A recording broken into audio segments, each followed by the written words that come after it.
Dans cette vidéo, je vous explique ce qu'est la CFE, à qui elle s'adresse, comment elle est calculée, qui la calcule et la collecte, comment la contrôler et le mécanisme de plafonnement de la CFE.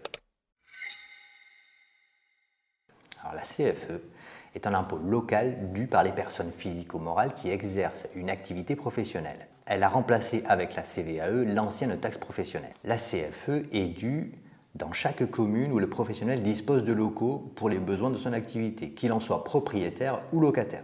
Tous les professionnels libéraux sont concernés.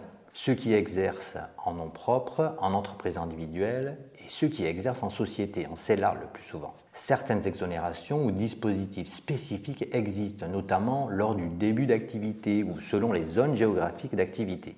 Chaque situation doit être analysée individuellement. La base d'imposition repose principalement sur la valeur locative des biens immobiliers utilisés pour l'activité professionnelle au cours de l'année N-2, que vous soyez propriétaire ou locataire. Lorsque la valeur locative est faible, une base minimum s'applique. Celle-ci est fixée par la commune en fonction des recettes. Le montant de la CFE est égal à la base d'imposition, c'est-à-dire la valeur locative, fois un taux qui est voté par la commune ou l'intercommunalité compétente. Les taux peuvent donc varier significativement d'un territoire à l'autre. La CFE est calculée et mise en recouvrement par l'administration fiscale, c'est-à-dire par votre service des impôts des entreprises. L'avis d'imposition est consultable en ligne sur l'espace professionnel du site impôts.gouv.fr. Le paiement est dématérialisé et il doit intervenir en principe au plus tard le 15 décembre. Sur votre espace en ligne, vous pouvez en demander la mensualisation.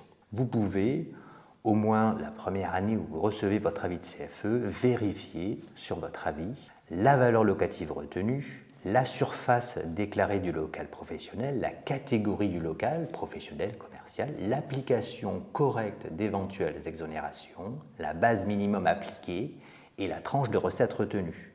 En cas d'erreur ou si vous avez des questions sur le calcul de votre CFE, vous pouvez interroger votre service des impôts des entreprises directement sur votre espace en ligne. Enfin, il existe un mécanisme de plafonnement de la CFE en fonction de la valeur ajoutée.